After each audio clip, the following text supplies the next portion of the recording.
நீங்கள் சொல்கிற மாதிரி இன்னும் ஒரு மிளகாய் சாப்பிடுவாங்க. மிளகாய் அப்படியே பஞ்சு போல் இருக்குது. நீங்கள் கண்டிப்பாக ட்ரை பண்ணணும், மஸ்ட்டு. வெந்தயம் வந்து பார்த்தீங்கன்னா அந்த வெந்த பிறகு மலர்ந்து வரும் சொல்லுவாங்கல்ல, இந்த முளைக்கட்டிய பக்கம் சொல்லுவாங்க அந்த மாதிரி.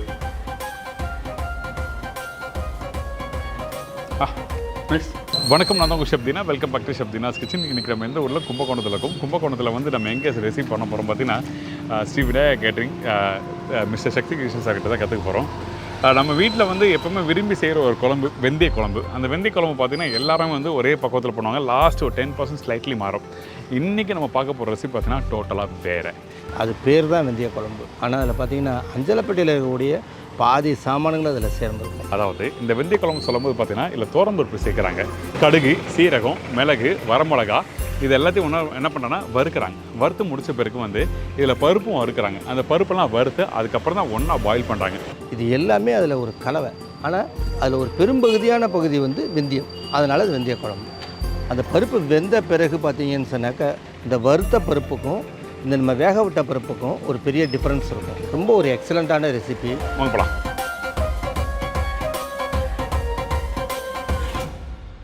சார் வணக்கம். வணக்கம். வணக்கம் சார். எப்படி இருக்கீங்க? நல்லா இருக்கேன் சார். நீங்கள் எப்படி இருக்கீங்க? ரொம்ப நல்லா இருக்கு. எல்லாரும் நல்லா இருக்காங்க. Very good. இப்போ நம்ம வந்து வெந்தய குழம்பு பண்ணலாம்னு சொல்லி டிஸ்கஸ் பண்ணோம். இந்த வெந்தய குழம்பு சொல்லும் போது பெரும்பாலும் நானும் நிறைய இடத்துல பண்ணியிருக்கேன். ஆனால் எல்லாரும் வந்து அந்த வெங்காயம், அந்த பூண்டு, புளியை போட்டு பண்ணுறது வெந்தய குழம்பு.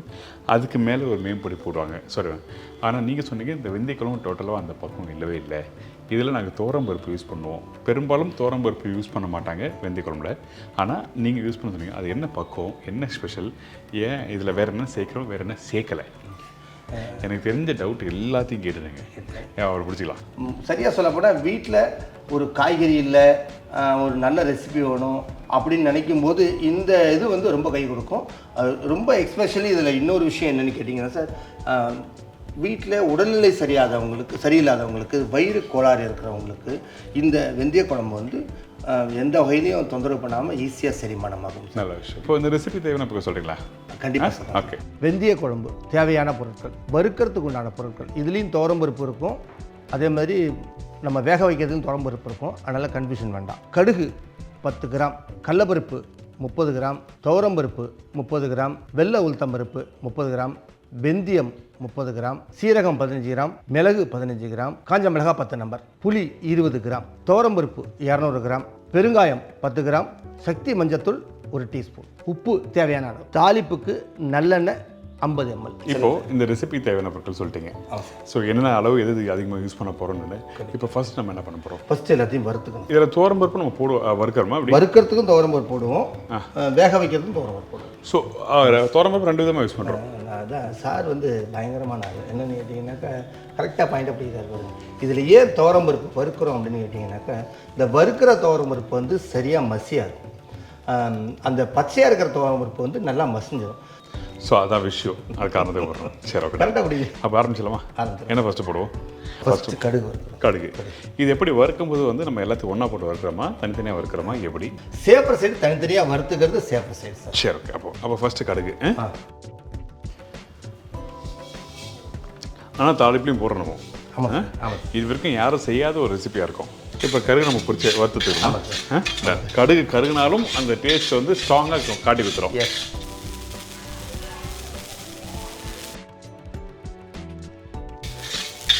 இப்போ பாருங்களேன், அந்த கடுகு அந்த பொரிஞ்ச உடனே டப்பு டப்பு டப்பு டப்பு டப்பு டப்புன்னு அடிக்குது. கேமரா தெரியுமா தெரியல, பட் ஆனால் இங்கே நல்லா பொரிஞ்சு வருது. ஆமாம். இப்போ என்ன பண்ணுறோம்? எடுத்து கொட்டிடலாம். ஆஃப் பண்ணலாமா? சரி சார். இதுக்கப்புறம் நம்ம என்ன பண்ணுறோம்?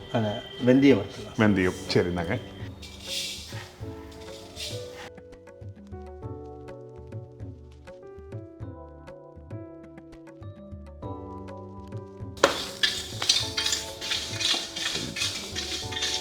ஏன்னா இது வெந்தயத்தோட வாசமும் வெந்தயத்தோட டேஸ்ட்டும் தான் அதில் அதிகமாக இருக்கணும். ஓகே. அதனால் இது சொல்கிறது தான் நம்ம வெந்தய குழம்பு சார். ஆனால் இதில் மிளகு சேர்க்குறோம், சீரகம் சேர்க்குறோம்.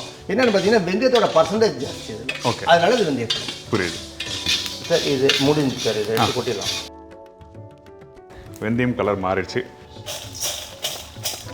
ஓகே. இப்போது வெந்தயத்தை வறுத்தாச்சு. இதுக்கப்புறம் வேறு என்ன போட போகிறோம்? மிளகு.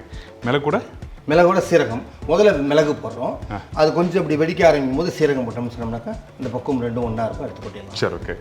இன்னொன்று மிளகு வந்து கொஞ்சம் ஹார்டாக இருக்கும். ஸோ அதனால் சேஃபாக நம்ம ஒன்றா போட வரலாம். ஓகே, மிளகு போட்டாச்சு. ஸோ அந்த மிளகு லைட்டாக வறுத்து வர டைமில் சீரகம் போடுறோம். ஓகே,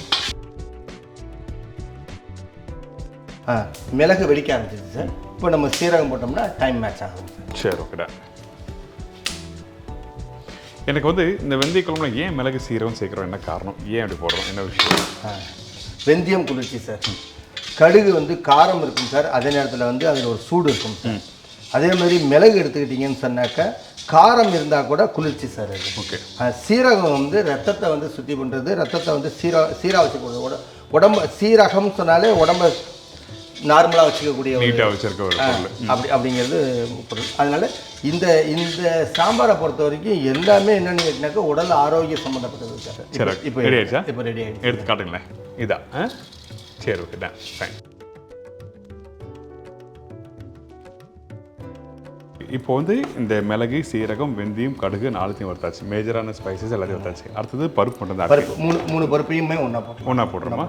இப்போ நம்ம என்ன பண்ணுறோம்? ஃபஸ்ட்டு கடலப்பருப்பு போட்டுக்கிறோம். Okay, done. கடலப்பருப்பு வந்து ஒரு 3ல் 1 பங்கு வெந்ததுக்கப்புறம் பொரிஞ்சதுக்கப்புறம் அதில் வந்து நம்ம அடுத்தாப்புல தோரம் பருப்பையும் வெள்ளை உளுத்தம் பருப்பையும் நம்ம ஆட் பண்ணி சேர்த்துக்கலாமா? ஆமாம், சரி, ஓகே. ஸோ பருப்பு எல்லாத்தையும் ஒன்றாவே போட்டு நம்ம வறுத்துக்கலாம். கடைசி இதுலேயே மிளகாயும் கூட போடலாம். ஓகே. அந்த பக்குவம் நமக்கு புரிஞ்சு அதை கரெக்டாக வந்து அது எடுத்துட்டோம்னு சொன்னோம்னாக்கா அது லக்கு சார். அது புரியலைன்னு சொன்னாக்கா தனித்தனியாக வறுத்துக்கிறது சேஃபு. தோரம் பருப்பு கையில் தான் முடிச்சு போடுறீங்க. பழங்கிச்சு அப்படியே. சரிங்களா? இப்போ அடுத்து உளுத்தம் பருப்பு போடுறோம்.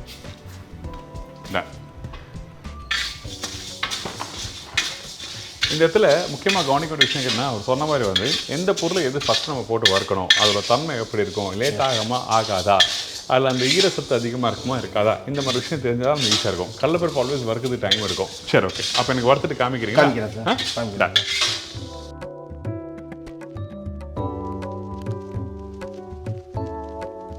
சரி, இப்போ இந்த 3 பருப்பும் நல்லா வந்துடுச்சு. ஓகே. இந்த பருப்பு வறுத்த பக்கம் பாருங்கள், எல்லாமே ஒரு ஈவனாக பாருங்கள். ஒன்று கருப்பாகவும் ஒன்று கலர் மாறின மாதிரியும் அப்படி எதுவுமே இல்லை. இதுதான் வெரி வெரி இம்பார்ட்டன்ட். ஸோ நீங்கள் வீட்டில் பண்ணும்போது இந்த பக்குவத்தை கரெக்டாக தெரிஞ்சுக்கிங்க, அதுக்கேற்ற மாதிரி நீங்கள் பண்ணுங்கள். ஓகே. இதுக்கப்புறம் சார் இது வந்து நம்ம மிளகாய் சேர்த்துறோம். ஓகே. இன்னொரு விஷயம், இந்த பருப்பு வறுத்து வரும்போது பார்த்தீங்கன்னா அடுப்பை ஆஃப் பண்ணிட்டாரு. அந்த கடாயில் இருக்க அந்த சூடுலேயே வந்து நம்ம வறுத்தா கரெக்டாக இருக்க சொல்லி அடுப்பு ஆஃப் பண்ணிட்டோம். ரைட்டா? ஆமாம் சார். ஏன்னா இதெல்லாம் விஷயம் தெரிஞ்சால் ஈஸியாக வெயிட் ஒரு சின்ன விஷயம் தப்பு பண்ணிட்டா நல்லா இருக்காது. இந்தாங்க வரமிளகா. வரமிளகா காம்பு உள்ள விதை எடுத்ததா அப்படி அதாவது கிள்ளும் போது அது கொஞ்சம் கீழே சிந்தும் சார். சரி. அது போக மிச்சம் இருக்கிறத நம்ம இதுக்குள்ளேயே தான் சார். ஸோ விதையோட போகிறது தப்பு இல்லை, போடலாம். சரி, ஓகே. இப்போ நம்ம மிளகாய் சேர்த்துட்டோம். ஓகே. இப்போ நம்ம இதை வறுக்க ஆரம்பிச்சிட்டோம். சரி. மிளகாய் ஜஸ்ட் சூடானா போதும். ஓகே. எனக்கு இது இப்போ நம்ம இது எல்லாத்தையும் அது ஒன்று சேர்த்துட்டு நம்ம அந்த பருப்போடு சேர்த்து இதை வேக வைக்க போகிறோம். ஓகே. இப்போ இதில் வறுக்கிறோம், அதில் வேக வைக்கிறோம். அது வேக வைக்கும் போதே அதில் எல்லாமே சேர்த்துறோம். புளி தண்ணி மட்டும் தான் நம்ம அதில் ஊற்ற போகிறது கிடையாது. ஓகே. பாக்கி எல்லாமே அதில் ஆட் பண்ணிடுறோம் நம்ம. ஓகே.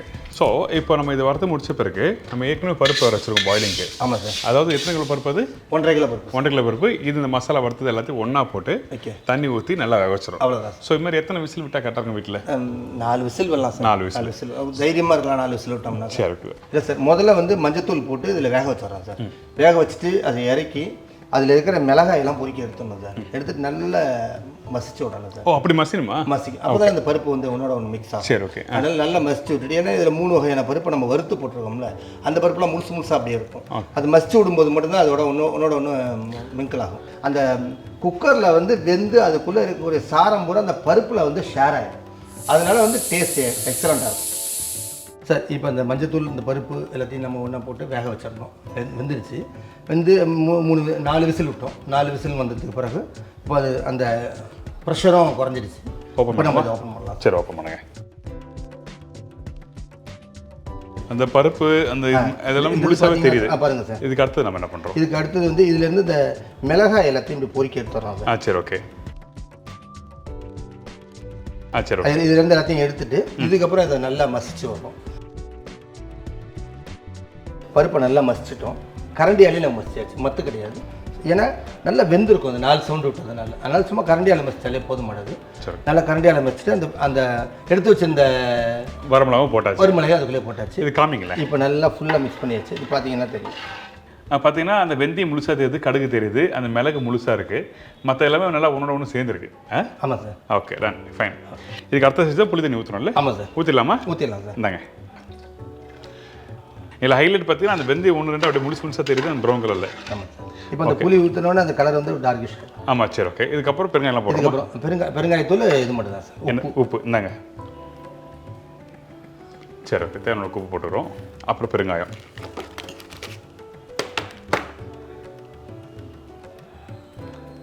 அந்த அந்த ரெகுலராக பண்ணுற அந்த மெத்தட் இல்லை, இது வேறு. சரி ஓகே. இதுக்கப்புறம் நம்ம என்ன பண்ணுறோம்? கொதிச்ச பிறகு கீழே இறக்கிட்டு இதுக்கு வந்து நம்ம தாளிப்பு போட்டுறோம் சார். சரி ஓகே. கொதிச்ச பிறகு அந்த பக்கத்தை காட்டுங்க. அவசியம் சார். டன். நல்லா கொதிச்சு வந்துட்டு இருக்கு. ஆமாம் சார். ஆமாம் சார். ஓகே, போதுமா இன்னும் கொதிக்கணுமா? சரியாயிடுச்சு சார். இன்னும் கொதிக்க அந்த பருப்பு அந்த லைட்டாக டைட் ஆகும். அந்த அந்த கரண்டி போட்டு மசிஞ்சு வந்து இன்னும் கொஞ்சம் லைட்டாக நைஸ் ஆகுது. ரொம்ப முக்கியமான விஷயம், பருப்புன்றதுனால அப்படியே சீக்கிரம் அடி பிடிச்சி. ஓகே. அதே மாதிரி அதை கிண்டி விட்டுட்டே இருக்கணும். சரி. அது கொதிக்கலையே நம்ம அப்புறம் கிண்டலாம் அப்படின்லாம் இருக்க முடியாது. உடனே பிடிக்க ஆரம்பிச்சிடும். கனமான பாத்திரம் தான் நல்லா இருக்கும். இப்போ நம்ம ஸ்டவ் ஆஃப் பண்ணிடலாம். தாலி போட்டலாமா? இது ஸ்டவ் ஆஃப் பண்ணிட்டு இதை இறக்கிடுவோம் சார். சரி ஓகே. அதுக்கப்புறம் ஸ்டவ் நீங்கள் கடாய் போடுறீங்களா? ஆமாம் சார். அது என்னாலே நல்லா காஞ்சி ரெடியாக இருக்குது. ஓகே. இப்போ கருவேப்பிலை போட போகிறோம். கருவேப்பிலை போட்டு கொஞ்சோண்டு மஞ்சள் தூள் அதில். ஓகே. ஒரு கால் நம்ம வந்து காரம் நம்ம போடுறோம்ல சார் மிளகாய், அந்த மிளகாய் போடுறது வந்து சப்போஸ் பத்தலைன்னு சொன்னோம்னாக்கா இப்போ இந்த தாளிப்பில் கூட ஒரு 10 மிளகாய் போட்டுக்கலாம் தேவைன்னாக்க. அப்புறம் போடலாமா? போடலாம். 2 மிளகாய் போட்டு கலர்ஃபுல்லாக போடலாம், கம்ப்ளீட் பண்ணலாம். கண்டிப்பாக. அது அழகும் முக்கியம் இல்லை? ஆமாம் சார். சரி இந்தாங்க. நானே போட்டுட்டுமா? போடு, நீ உங்கள் கையால் போடுங்க. அதான் நீங்கள் தான் போடணும். ஓகே. இதுக்கப்புறம் வரமிளகா நீங்கள் சொன்ன மாதிரி. எஸ். ஓகே. அப்புறம் மஞ்சள் வேணுமா? இந்தாங்க மஞ்சள்.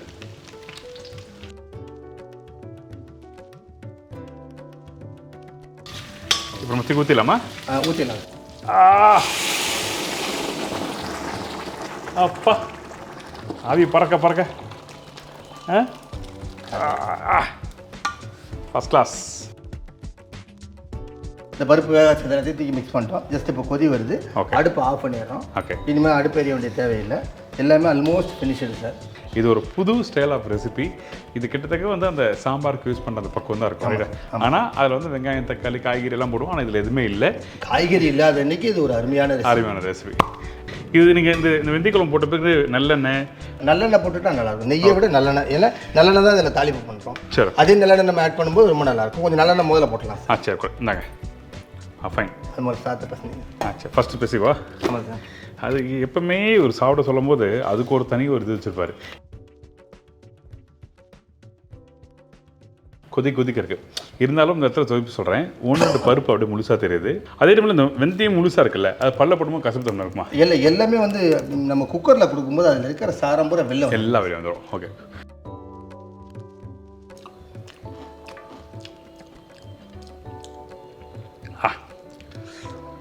இதில் நீங்கள் சொல்கிற மாதிரி இந்த ஒரு மிளகாய் சாப்பிடுவாங்க. மிளகாய் அப்படியே பஞ்சு போல் இருக்குது. அந்த பொங்கலில் கூட மிளகு கொஞ்சம் ட்ரையாக கொஞ்சம் ஹார்டாக இருக்கும். ஆனால் அப்படி இல்லை, இது நல்லா சாஃப்டாக இருக்குது. நீங்கள் கண்டிப்பாக ட்ரை பண்ணணும், மஸ்ட்டு. இந்த பருப்பு எல்லாத்தையும் சேர்த்து இந்த வெந்தய குழம்பு சாப்பிடும்போது அந்த மிளகை நீங்கள் கடிக்கும் போது பார்த்தீங்கன்னா அப்படியே பஞ்சு போல் மெதுவாக இறங்கும். அப்படியே ஒரு மைல்டான ஒரு காரம் வரும். எங்கே கடிக்கிறீங்களோ அங்கே மட்டும் தான் காரம் தெரியும். இந்த ரெசிபி யாரும் ட்ரை பண்ணிக்க மாட்டாங்க. Super sir. வெந்தயம் வந்து பார்த்தீங்கன்னா அந்த வெந்த பிறகு மலர்ந்து வரும் சொல்லுவாங்கல்ல, இந்த முளைக்கட்டிய பக்கம் சொல்லுவாங்க அது மாதிரி. நைஸ். அந்த ஃபஸ்ட்டு ஒரு பைட் கிடைக்கும் போது அந்த 0.1% லைட்டாக கசப்பு இருக்குமா அப்படி சொல்லி தாச்சிருக்கோம். ஆனால் மென்று சாப்பிடும்போது நல்லாயிருக்கு. சரியாக சொல்ல போனாக்க வெந்தயத்தை முளைக்கட்டின பிறகு அதில் கசப்பு போயிடும். அதே பக்கம் இருக்கும். புது டைப் ஆஃப் ரெசிபிஸ் எனக்கு வந்து இன்றைக்கி உங்கள் மூலயமா ஷெஃப் தினேஷ் ஷேர் பண்ணியிருக்கோம். Thank you sir. நம்ப கொடுங்க. நன்றி. என்னுடைய பேர் சக்தி கிருஷ்ணன். என்னுடைய கம்பெனியும் Sri Vinayaka catering service, number 67, Bhakthapuri தெரு, கும்பகோணம். இங்கே தான் என்னுடைய ஆஃபீஸ் வித் கிச்சன். இங்கே இருந்தால் ஃபுட்டு தயார் பண்ணி வெளியில் அனுப்புகிறோம். எல்லாமே ஹாட் பேக் பேக்கிங். ஒவ்வொரு தடையும் நான் இந்த ஹாட் பேக் பேக்கிங்கிறது அழுத்தமாக சொல்லுவேன். என்ன காரணம் அப்படின்னு கேட்டிங்கனாக்கா, அவங்களுக்கு சர்வீஸ் பண்ணும்போது அது 20 சாப்பாடாக இருந்தாலும் சரி, 200 சாப்பாடாக இருந்தாலும் சரி, 500 சாப்பாடாக இருந்தாலும் சரி, அங்கே சமைச்சு அவங்களுக்கு சர்வீஸ் பண்ணுற ஒரு ஃபீலை கொடுக்கும். காரணம் இந்த ஹாட் பேக் அப்படிங்கிறதுனால இதை எழுதி சொல்லுவேன். என்னோடய சக்ஸஸுக்கு இதுவும் ஒரு காரணம். அதே மாதிரி எனக்கு ஸ்ரீ ஆதி கணேஷ் பவன் சொல்லிட்டு சுவாயமல்ல ஒரு ரெஸ்டாரண்ட் ஒன்று நடத்திட்டு இருக்கிறேன். வாய்ப்பு இருந்தால் நீங்களும் வாங்க, வந்து அனுபவிச்சு பாருங்கள். தேங்க்யூ. என்னுடைய காண்டாக்ட் நம்பர் 9443161929. இன்னொரு நம்பர் 9360300884. தேங்க்யூ. ரொம்ப நன்றி. நன்றி. Thank you so much. ரொம்ப நன்றி. இதே மாதிரி நான் இன்னொரு புது ரெசிபி செஞ்சுக்கிறேன். நன்றி, வணக்கம். See bye, take care. Thank you so much.